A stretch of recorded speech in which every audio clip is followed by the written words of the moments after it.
Some of this stuff is right on the edge of criminal, and I mean deliberately riding the edge. It was a 505-page report, 3 years in the making, detailing the investigation into the Eau Claire County Department of Human Services. We can't find out where any of this money's going, and the taxpayer's been fleeced.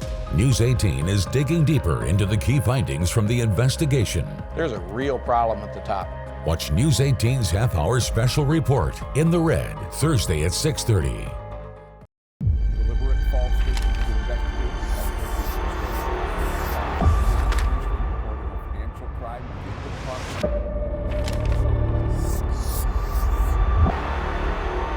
Thanks for joining us for this special report. I'm Keith Edwards.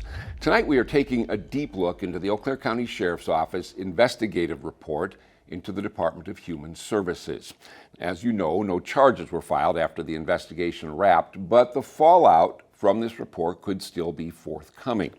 First, let's hear from the two people who raised the red flag, approaching then Sheriff Ron Kramer, asking for an investigation.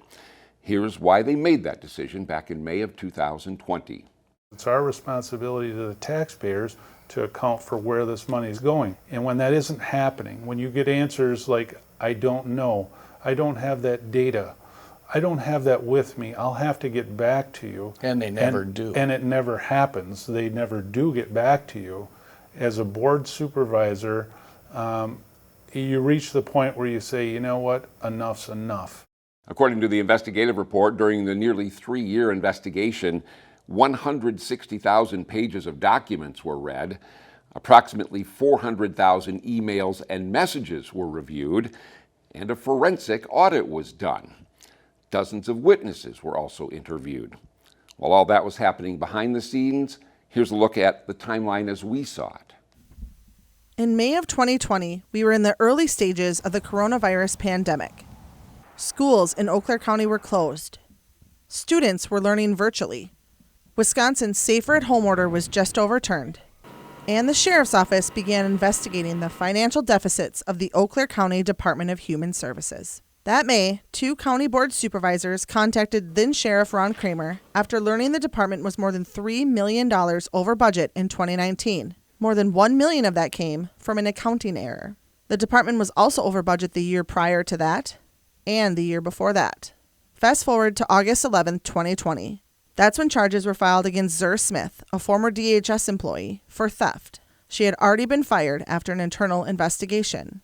In October of 2020, attorney Rich White is hired by County Chair Nick Smyer to, quote, assist in the investigation, citing a conflict of interest between the 2 county departments involved. The sheriff's investigation was in its second year the following September, in 2021, when a plea deal was reached in the Zur Smith case. Community service and restitution were ordered.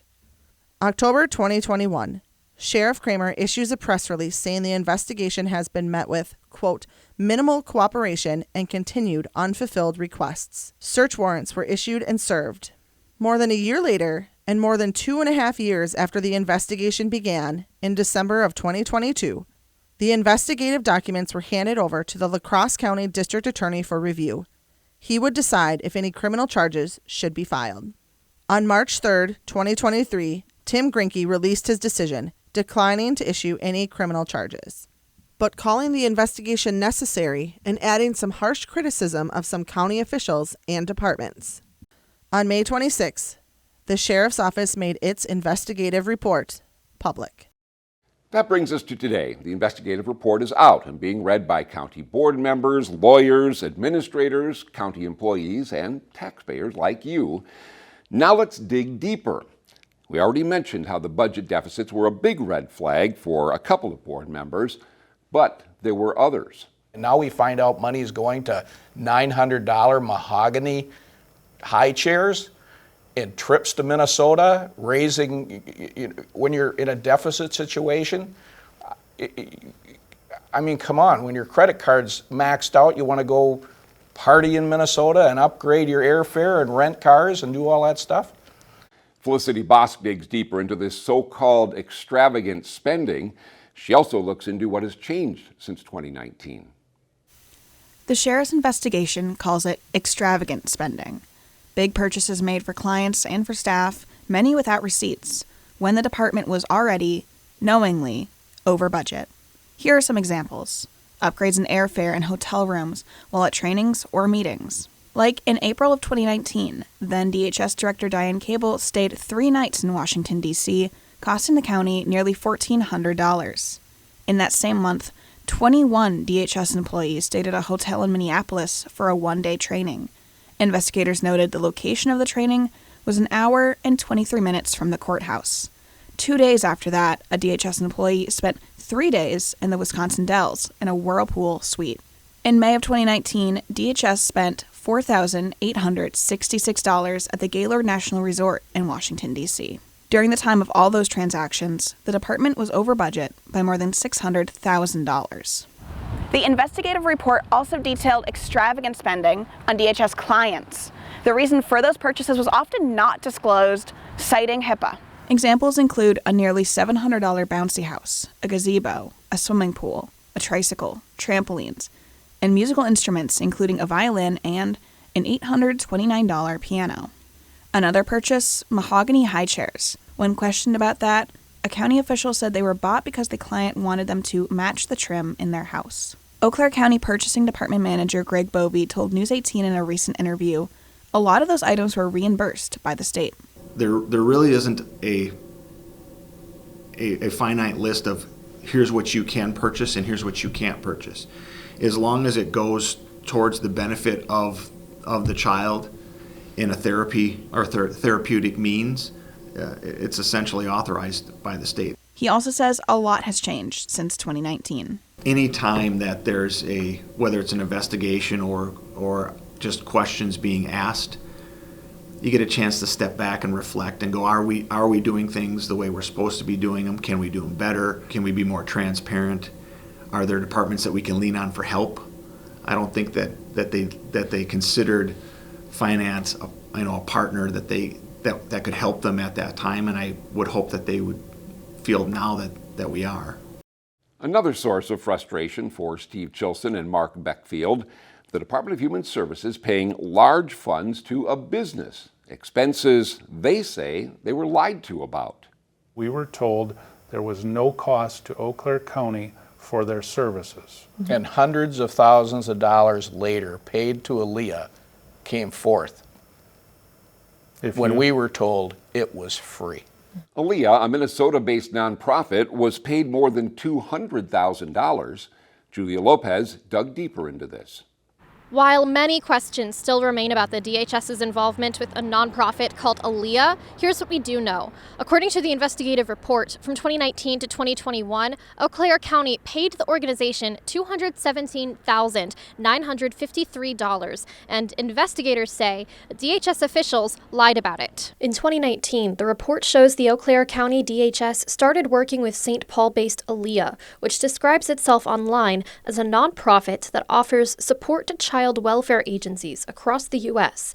According to the report, in June of 2019, when asked about the county's work with Aaliyah, then DHS Director Diane Cable told the county board they were invited to be in a cohort and they weren't paying to be a part of it. But at that time, investigators say the DHS had already paid Aaliyah over $63,000. Additionally, documents obtained through a search warrant included in the report show before this meeting, Cable signed a contract on behalf of the DHS agreeing to pay $11,000 for a 2-day breakthrough strategy consultation. Another contract signed in May 2020 outlines monthly leadership strategy sessions Aaliyah was to provide to the DHS for $9,692.31 per month for a year.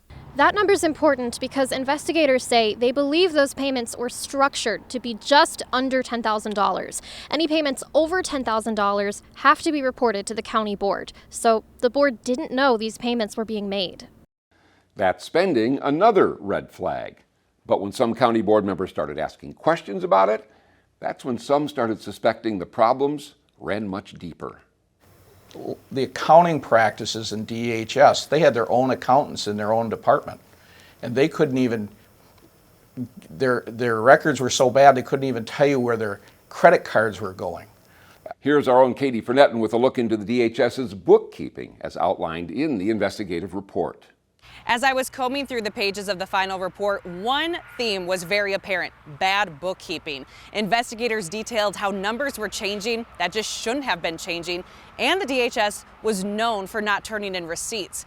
They are under a county-wide purchasing policy, and the manager for that department told investigators in 2020 that the DHS's justification for not turning in receipts was because it would be a HIPAA violation. They wouldn't turn in receipts for things like travel, training, and hotels.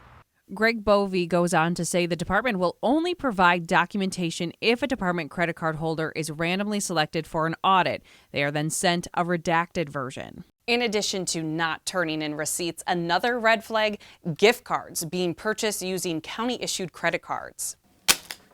According to the investigative report, the gift cards were part of a state program the county called Spark. This program was used to purchase things like food, movies, and other recreational purchases for at-risk youth in county programs. Where all that money spent, though, investigators couldn't find. For example, 2 gift cards worth $500 each only had records for $3.26 and $5.64 being spent. Where did the remaining $991.10 go? According to the report, only 2 of the 14 gift cards from 2019 have a confirmed zero balance. Another example investigators found of bad bookkeeping: incomplete, undated, and unsigned forms. In one division of the department, investigators reviewed 340 fiscal forms. Every one of them was missing the initials of someone from the DHS fiscal department. Investigators also found that the financials presented to the county board changed when they shouldn't have. This is what was presented to the board in February 2020. And this is what was presented in June. The numbers changed again later that same month. Investigators detail in their report the numbers that are moving are fixed numbers that should not be changing. The sheriff's office brought in an outside forensic consulting firm, Whiffley, to help with their investigation. An issue that they found was that there were multiple vendor numbers set up for the same vendor name. In their report, they found 123 payments totaling just under $500,000 for the same vendor name, but a different vendor number. Before this investigation began, a former Department of Human Services employee was investigated in connection with the Spark program that you just heard Katie mention. Zer Smith was charged in August of 2020 for using those Spark gift cards for personal purchases, including a spa gift card, NFL apparel, and groceries. It's important to note this investigation was done by the Eau Claire Police Department and was separate from the Eau Claire County Sheriff's investigation. The Eau Claire County Sheriff's Department questioned why that was. They also noted the questionable timeline in reporting that theft. Human Services discovered the theft in September 2019. Smith was allowed to repay some of the money before being terminated in mid-October. DHS made their complaint to the police department in January of 2020. All this comes back to one thing: transparency. It's something Chilson and Beckfield say Eau Claire County needs right now. They say the lack of transparency is why this investigation was needed in the first place. When we see a problem or we have questions, and you can analyze the data, and when it doesn't add up or things are coming forth that don't make sense, and you ask questions of the people that are in charge to answer your question as an elected official, and those people report to us, we're the representatives of the taxpayer, and we can't get the answers, and you feel like you're being stonewalled and the communication is not happening, then that process, we needed to go a different direction.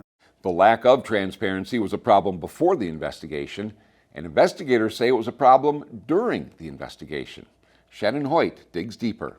Declined interviews, county officials obstructing efforts to arrange interviews and informing staff not to talk with law enforcement, and multiple denied requests for information, all detailed in the investigative report. The investigation began in May 2020. Fast forward a few months to August 2020, investigators detail the numerous attempts made to speak with key people within the Human Services Department. Those attempts were met with an email from Tim Sullivan, then Corporation Counsel for Eau Claire County, saying he would be present at those interviews.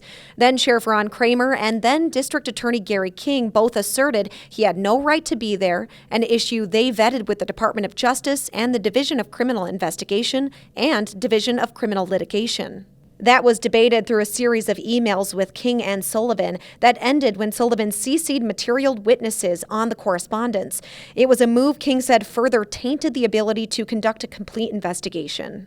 According to the report, the then Director of Human Services, Diane Cable, was not interviewed in the course of this investigation. Communication with her over scheduling an interview ceased with an email from Catherine Schaff to detectives saying they can't require her to attend this meeting without bringing who she deems appropriate with. Investigators noted she and Cable both retained their own criminal attorneys. 5 months into the investigation, attorney Rich White was hired, a move investigators said violated county code. Here's what Chairperson Nick Smyer told us in October 2020 when asked why. I made a decision, along with our vice chair, to hire outside counsel to work with the sheriff to encourage cooperation and, logical procedure. That whole part of this was, let's just put it, not authorized by the board. All of a sudden, we have an extra counsel. That threw another red flag up in my face. Who's this for? Why? No answers. According to the investigative report, White repeatedly denied or didn't fulfill the investigators' requests in full. After back and forth between investigators and the DHS, in December of 2020, former Eau Claire County Sheriff Ron Kramer sent a letter to County Administrator Catherine Schaff saying, quote, "Early on in this investigation, you informed me that DHS would cooperate with the Sheriff's Office investigation. The level of pushback and lack of cooperation with interviews and gathering of records is unprecedented within our county and is quite concerning in light of transparency within government. It is also lengthening the investigation and probably going to end up costing the county more money. Had we been able to interview staff and review needed records, this investigation would probably have been completed by now." Now to August of 2021, investigators met with Schaff and Eau Claire County Finance Director Norb Kirk. In the report, investigators explained to Schaff that additional files would be needed from the DHS in order to conduct a complete and thorough investigation. Schaff's response, get a subpoena or a search warrant. So that's what they did. After the break, what do the county board members who asked for the investigation think of the report? We'll bring you their reaction next. There's no criminal, there's nobody going to jail, but ethics. Ethics. You don't usually go to jail on ethics, normally, okay? But some of this stuff is right on the edge of criminal, and I mean deliberately riding the edge.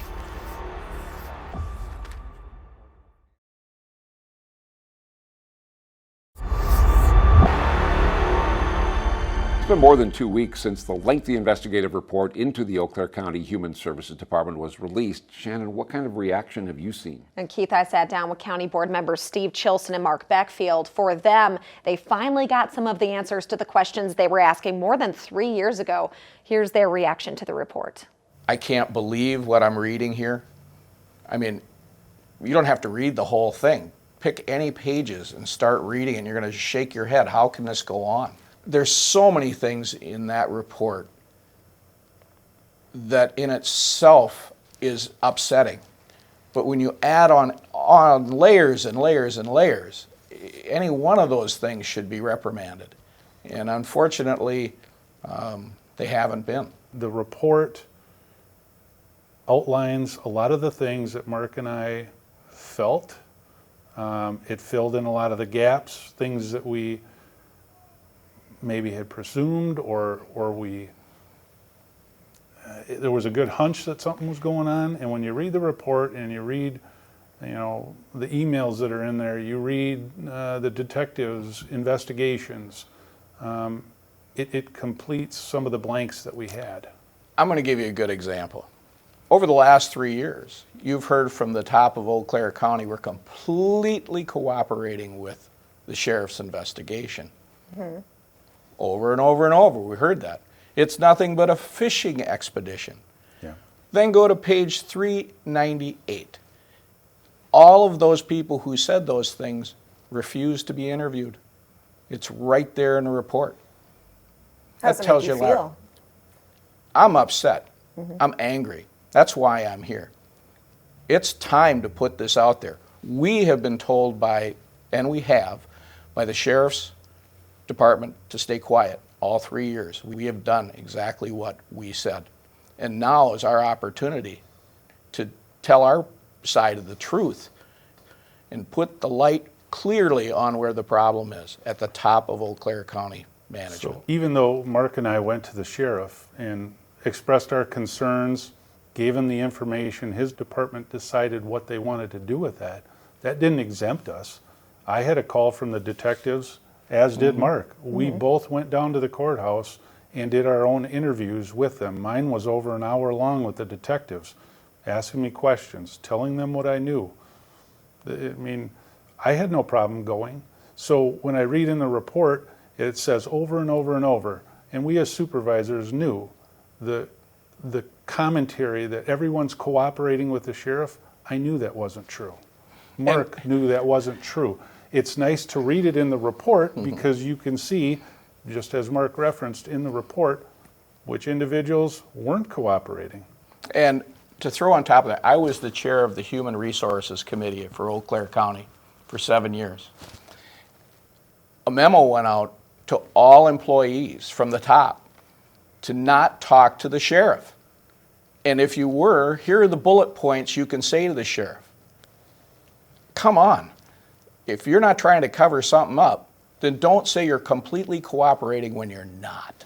As you know, the sheriff's case was given to the La Crosse County District Attorney late last year to avoid any conflict of interest. He called the investigation necessary, but declined to press charges, citing he found no evidence that anyone profited personally from any misuse of funds. Here's more. The report that I wrote basically said I don't find anything criminal, but there may be internal issues that people want to look at. In county government, just because somebody does something wrong or against the rules shouldn't be a crime, in my opinion, unless there's some sort of criminal intent or fraud. But if people weren't following the rules, if the numbers aren't making sense to people from the outside, the county board certainly has the authority to say, let's look at this and let's try to understand what happened and try to fix any errors that we saw, try to improve our system moving forward, and also improve morale. Still to come, we take a look at what is next and why you should mark next Tuesday, June 20th, on your calendar. But first, what exactly is the Department of Human Services and what services do they provide? We'll look into that after the break. This half hour, we've been talking about the sheriff's investigation into the Eau Claire County Department of Human Services. Since that report came out, one question we've received from viewers like you is, what exactly does the Human Services Department do? Our own Katrina Lim went to Chippewa County for answers. Like many counties, the Chippewa County Department of Human Services provides a wide range of assistance for its residents, from birth through death. Chippewa County's DHS has 5 divisions. Some are mandated by the state. One is the Children and Families Division, which would include Child Protective Services. We have the ADRC, Aging Disability Resource Center, for those individuals with a disability or for those that are getting up in years. Other divisions include the CWDA, or Children with Different Abilities, as well as the Adult Mental Health and Substance Abuse Division, which handles crisis-type events like services after a suicide attempt. We also have economic support, where we provide child care, income maintenance, some of the Badger Care programs. DHS Director Tim Easkers says typically the department is an intervention program. So something is happening when we get involved. But we also have a preventative aspect as well, because the sooner we get involved, the more we can help an individual later on in their life. When it comes to funding, Easkers says the department can be funded by the state, federal dollars like Medicaid, or on a local level through levies, depending on the program. We wrap up our special report after the break with a look at what happens next. While this report won't go before a judge, it could still be debated in the county boardroom.